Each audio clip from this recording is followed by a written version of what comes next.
Salut Mathieu, salut tout le monde, bienvenue sur le Jolly Roger podcast épisode 2. I will speak in English from now because we have an international team.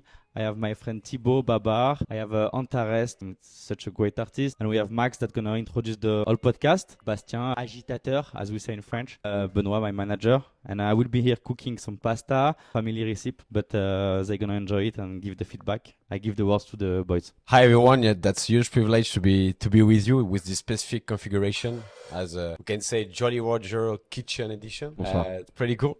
We have the chance to get some different artists who comes from different cities. I'm thinking about you from London, Madrid for you, Babar, Ramyen with Paris. Do you think for you there is different vibes between all these cities because you have the chance to mix around all the Europe for most of you? So yeah, what do you think? Hey guys, thank you for hosting this, first of all. We canceled the boat regarding rain or out of our control.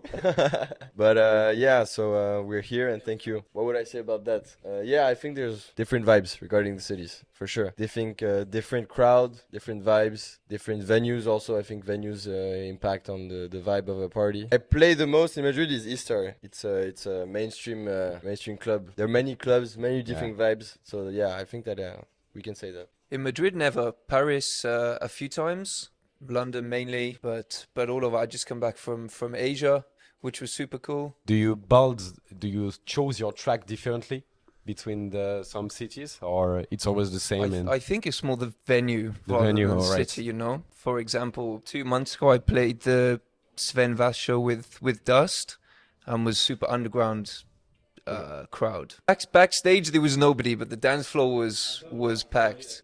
Me, Balza, from our label Conflict, and Sven Vath. We actually we opened and closed for him, so it was a big honor. Vinyl set? Yeah, always. Yeah, I was there. I was at Dust for this one, and because people were like older than usually, you could find like people 50-year-old, things like this. It's like real fans of Sven Vath, like you can usually find in more underground venues. Fans. Yeah, people who love their music rather of course. than... But I've never seen that crowd in that place because most of the time, you know, it's more mainstream, huge crowds. But that one was kind of special. Really good party. I can analyze also the vibe between Paris and London that are quite similar, but I feel like Madrid is more educated to party harder than we are in this. Maybe because we are playing and we are subject to play in places like West Parisian. So vibe of London look like the same like of West. I should maybe discover some more I don't know places. what you think together, but don't you think that maybe London is more oriented around tech house? Around some huge label, I'm thinking about maybe there is Solid Groove for sure, but there is a huge crowd around this. There is a big scene, but I think like the West End is a bit more. I mean, yeah, there is, but there's a mixture, not too melodic. But you know, if you play in E1 or Fabric, then it's super underground, which is the best place to play. We can find this particular aspect between the east of Paris and the west of Paris. The music is different, and I think that's the same, like you said, in London. But more and more we see this house music, 132 BPM, coming to the west side and to the south side of London, and soon it's gonna be all mixed. I think when the DJ here play, they can play this housey track that you can hear there, and this Afro track that is banging the crowd, and it's perfectly okay to mix this, and we are coming to this. Right. No, yeah, definitely. I think it's mixing now, like all the areas, but I think also it's historical because in many cities in Europe, the west side was posh and the east side was a bit more basic, and then it can relate in the culture, you know, that grew into people in different club and different club culture in the end. That's one of the reasons. But I agree with Ramyen. I think now it's mixing a lot and you can feel people who are going both sides more and more. I come back to you, Thibaut, because you know that you guys are going to mix in Mirage tonight. And what do you think about to compare the Ishtar that you are used to mix and Mirage? What would you tell us about the different crowd and different music that you can mix over here? Very different clubs, but at the same time similar. Exactly. On some aspects, because I'd say the crowd is similar, as you said. It's more like a crowd that's more like open music right now, but at the same time, you know, it's a crowd that I think you can educate with time. So when E-Star opened, it was really 100% Afro, very mainstream, very commercial. But right now it's starting a bit to move. And I think with Mirage, it's the same thing. You can travel really however the DJ wants to travel with his music during the night. Really two clubs that are amazing at my sense. All right. But just about the new venue of E-Star. Yeah. The new venue is Los Amantes. Los Amantes. We did a mellow party there like 3 to 4 months ago. Yeah. And actually I think the vibe was kind of different from E-Star Club. So we opened that club like to try to bring something new regarding this like house music and more underground aspect. But it's true that the vibe there is different. It's like more intimate. People hear more from maybe music than E-Star. Yeah, it's the same group. It's really E-Star is right in front of the Los Amantes. Okay, The two clubs are really closer, cool. but Los Amantes is more on the vibe of Mirage. You know, it's a more intimate 200 capacity club with a big sound system, red light. The booth is on the same level as the dance floor. So no, it's cool they created that. Yeah, but it's close to Mirage actually. I would like to tackle the subject with you, with the no phone policy in the club. I know that's very present in Berlin, very in Paris, and also in London. I would like to get your comments, each of you, around this. If it's good, if it's not good. What do you think about the fact to don't take video or stuff like that? You think it's a good thing? I think if you're really enjoying yourself and really enjoying the music, the last thing you are thinking about is your phone. Maybe 1 or 2 times, you know, you take a video, but man, for me, there's nothing worse than this, you know. There is no. For me, it just kills the vibe. Yeah, but me at the same time, myself, for example, I really like to wake up in the morning and look at the videos of the party of yesterday night, you know, and I think it's part of us today. Phones are part of, you know, the nightlife, but for sure, a full dance floor full of phones, it's pretty annoying. I think it kills a bit the vibe. It's too much part of us now. I think you can't control a club with no phones policy. I think that, you know, it can kill the vibe, but also it can at the same time create something vibe but it's true that for sure if you look at videos of Circo Loco in 2010 or whatever with no phones, everyone's like, wow, what the fuck was that, you know? But no, I think it's part of us, but I think you should, you know, balance it. About this, that what would we do if we would not have our video to repost about our party? Because we want this no fun policy, we want this, and we want this crowd to be dancing all the time, but we need this content to be created. So how to create content and say to people to not use the phone? Maybe by people like content creator like this, like bringing this level to the social network and stuff. You love about my English. Maybe you can just take some. There is some videos like Mathieu over here that can make the job, and maybe you can trust them, leave the crowd dancing. Yeah, but there's also like I think there's something raw about a phone in the dance floor, you know. You can maybe feel the vibe also with the video. It's never the same of experience it without a phone and dancing for sure. But at the same time, I feel there's nothing better than a video of a guy dancing in the middle of the dance floor with his phone shaking and feeling the bass of the music with the phone and saturating. I think it's cool too, you know. Also, I agree with you by the side that it's now a part of us. A lot of DJs are also building their community, their influence around this kind of communication. And by the other side, the craziest parties I've ever been were no phone policies parties, like Fabric London. I was in Germany. I make clubs, no phone policy. 70% of the time it was the craziest club I've ever been to. But it's not in the culture, actually. I think it's just a question of culture. In UK, you can maybe do it in very limited places, like Fabric. It's the perfect place to do that. When you see the influence of Printworks, the influence of the club was also created around this kind of content. Actually, in France, it will be too complicated, and in Germany, people are just, I think, 10 years in advance compared to us. I think it depends on the culture too, you know. Here, the crowd here are not expecting the same thing when they go out as when you go out in Berlin or whatever, you know. Here, it's true that a lot of people go because they want to be seen there, because they want to meet people, because the DJ is cool or whatever. I think some crowds also, they just want to go out, drink, take drugs, dance, and they don't care about who's there, who's playing. I think it depends on that also. We know, Ben, that you are close to this Berlin vibe. What do you think between these two experiences, to get your phone and to don't have? No, it's just, I think, a different experience. One is maybe a social event where you meet people, and as you said, like you were there, you know who's been there, etc. And one is you just get lost kind of in the party, you know, you don't take any souvenirs, you just live in the moment. I feel like I'm 50 years old to say this and to post on Facebook, live in the moment. Boys. What I think now there's a hype about no phone policy. As you, like, I don't know if you saw the post of Anima who said, let's do it without phone. I'm sure he truly cares about it because on his show now there's only phones, you know. But at the same time, Afterlife now is like, you cannot see one picture of Afterlife without thousands of phones, you know. And people actually, even my friends who go to the Afterlife party, they tell me they go as much for the music than for the visuals, you know. There's really a visual aspect of it. Damien Lazarus just did this policy on the club room of the I know. I saw, but it's not respected. There's so many stories. Yeah. But I think it's still a good thing, you know, to try to do.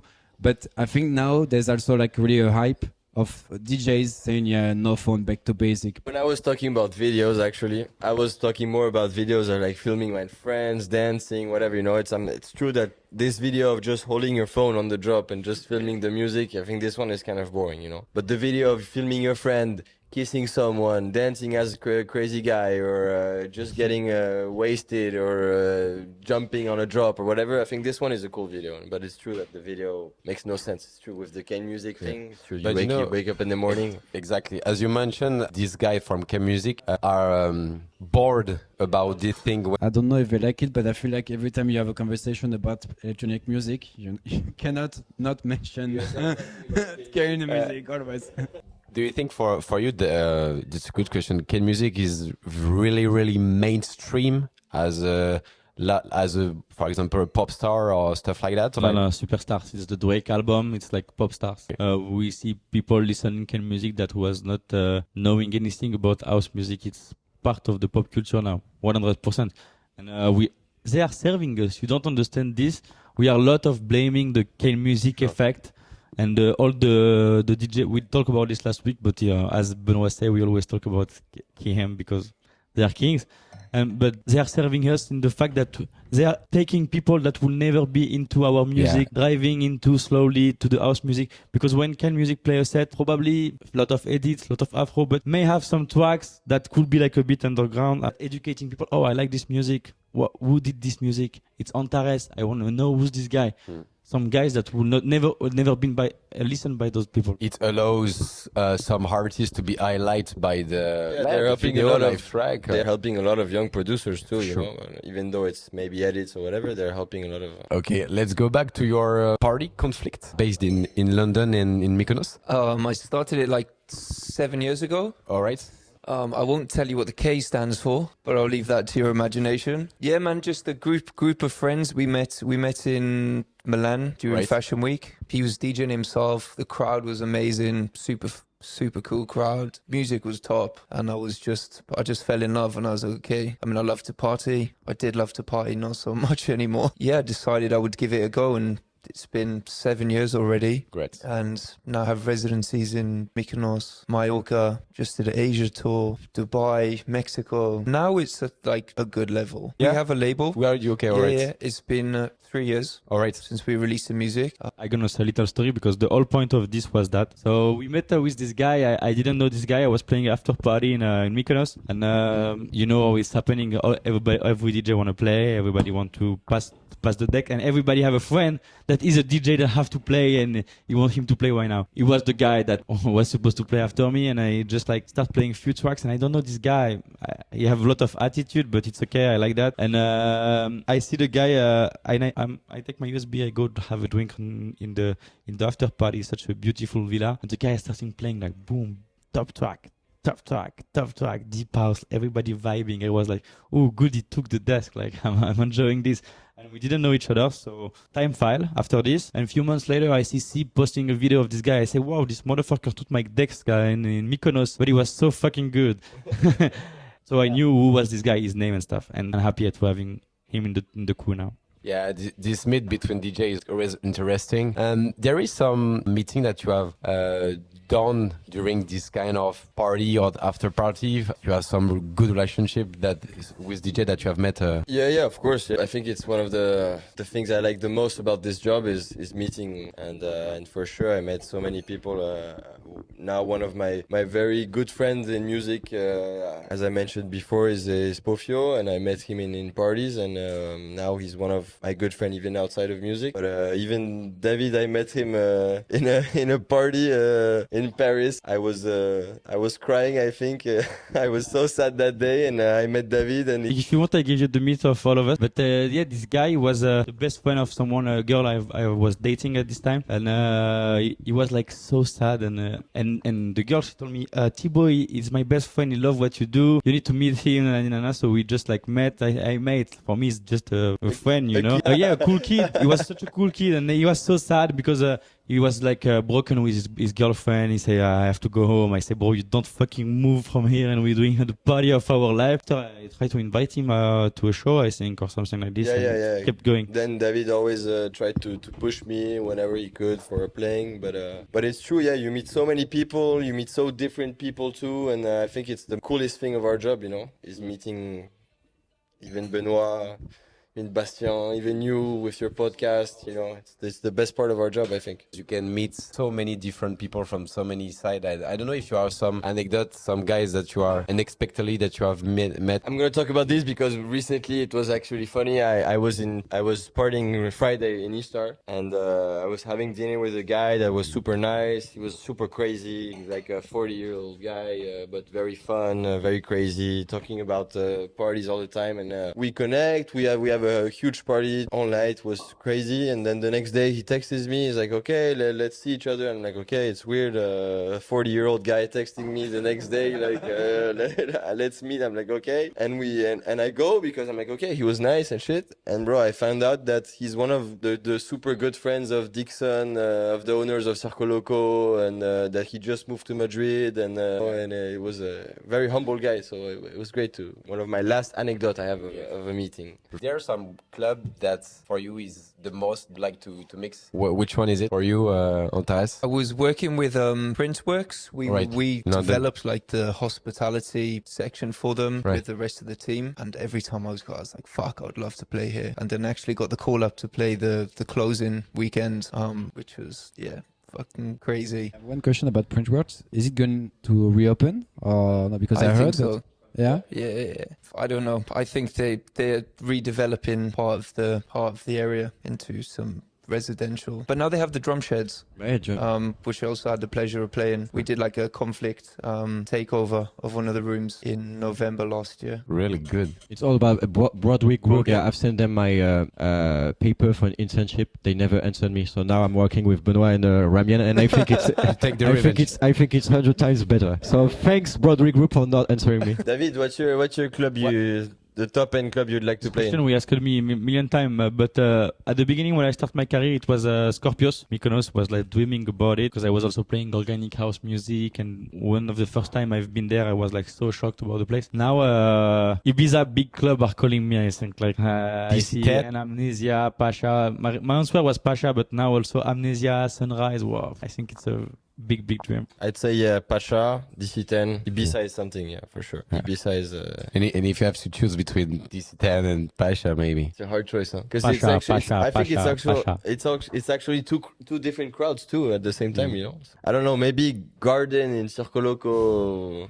Thibaut is my little boy, and myself, we are more educated to play at club like Pasha. Even if we would be so happy to play at the Terrace of Circo and like everyone, but Pasha is such a club, like proper club. Yeah, true. With and in Paris, that's what we have. We have club every week. We play in the same club. We are residency. We used to be resident of club. So it's what we are used to do, and to be super close to people.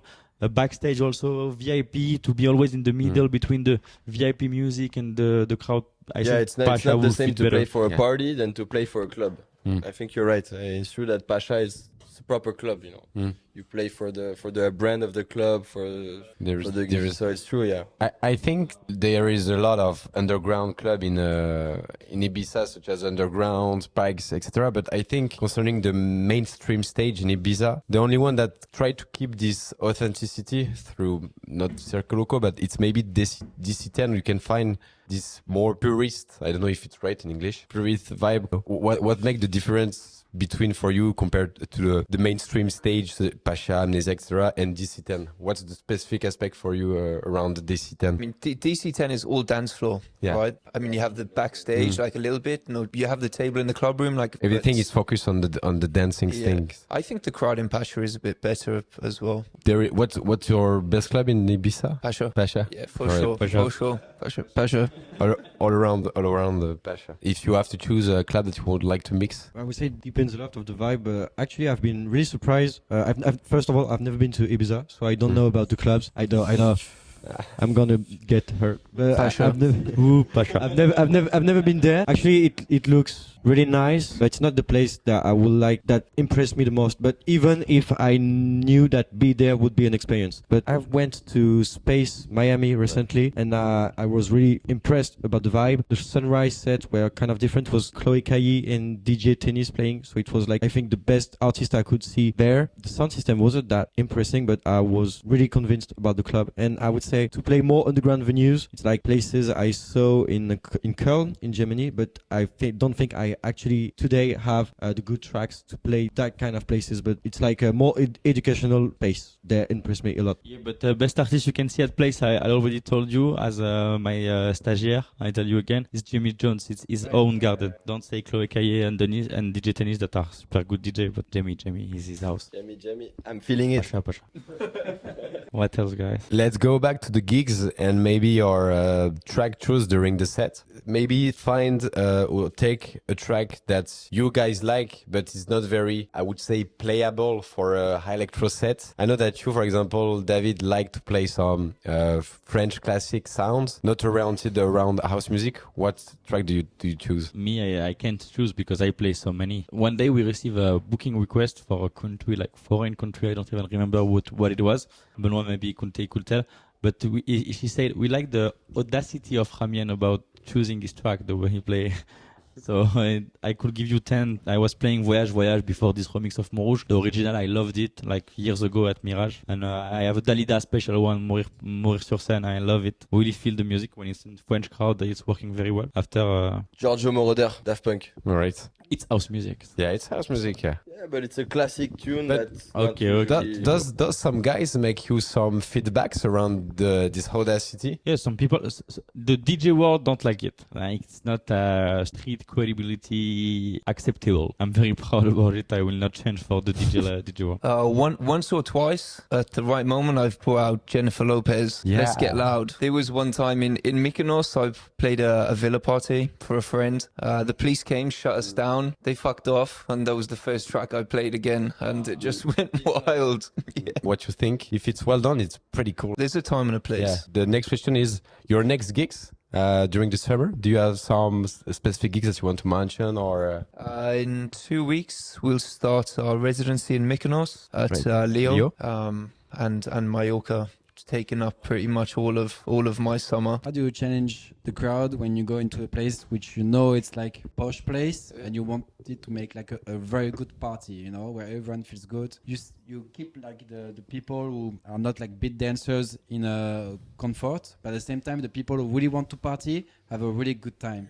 I think float in between. You know, we play underground, but not. I call it sexy techno. So you know, we always like to make the girls dance. Lots of melodies, bass lines, throw in a few acapellas over the top. And in order to conclude, if you guys would like to mention one track by each of you, what would you choose?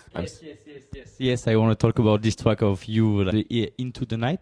I just played it like 55 times, so now I don't play it anymore because over it. Come on, it's so good, bro, and it's deserving like huge label. I have a track I found recently. It's called House Don't Stop, but I don't know who's the Minimal House. It's such a groovy track. No, I stole it from Matteo Diop in Saint-Tropez. It's from You know from who we stole it? from Villanova, and I also stole it from Villanova. and it's House Non-Stop from Eden Burns. Such a crazy track. Yeah, share it. Oh, I've actually been putting Ramyen's Long Kiss, All right. Long Kiss Goodnight That's into all my recent sets at the Shard. We just did the sunrise party, and for the moment of the sun coming over It works the perfectly. city was Insane. Way to do house music. This very, very long break, a cappella, vocals for a long time. That was the way of Luciano playing. Okay. He could take you like a desk and took off the low for like 3 minutes. People like so frustrated, but the moment give you back the lows, everybody's jumping like so sick. Oh, the frustration is important into the house music DJ set or my thoughts. To make people waiting for the drop. Frustrating, Or, yeah. really frustrating. When people waiting for you or something, taking back until the moment you really give the people they want. That's how the magic happens. Baz, you want to give us your track? Yeah. Do you want to track? Do you want to share with us? Actually, I'm not looking for tracks as much as I used to do, but there's one I recently discovered. It's like a huge, massive track. It's not quite. It's called "Story of My Life" from Paul Woolford. And actually, I found I found this one in a Trommer set played in Italy a month ago, and it's not the thing he used to play usually because it's not that minimal. It's like Punchy. real big kick. It's like it's really groovy. Like it's Yeah, with a huge vocal, and of course, by the time Trommer is more and more playing with vocal, but that one was really surprising, and I think it's like the perfect closing track. No, I could say I saw Yet More a few weeks ago playing in Berlin, and he played this track with a big bass and Arabic vocals. I couldn't say like how it was. I just remember that everybody flipped off, and it felt like everybody was jumping upside down. You know, it just teared the dance floor apart. And Yet More, it's time to release the track, I think, please. On va clôturer là-dessus parce qu'on va perdre des soldats. Il faut vite qu'on mange. We're gonna leave you tonight with these words about the track of Yet More and stuff like this. Thank you to all my team for coming. We will bring you some different stuff always, and like this podcast. And I'd like to say also thank you to David, because he's always putting and his team always putting 100% to craft good events, but also very familiar events with good vibe. Always pushing young artists. So thank you, David. And your family, bro. And thank you. Thank you so much for being here. Cheers, Thank guys. you, Benoit, Max, you crazy And to you. driver of ceremony. Yes, MC. thanks to Mathieu, because Thank you, Mathieu, Mathieu. MC Max, and of course Mathieu. Mathieu is the head of the Every week project. we're gonna have a word for Mathieu. Voilà. C'est comme ça que ça se passe. Unique. Business is golden.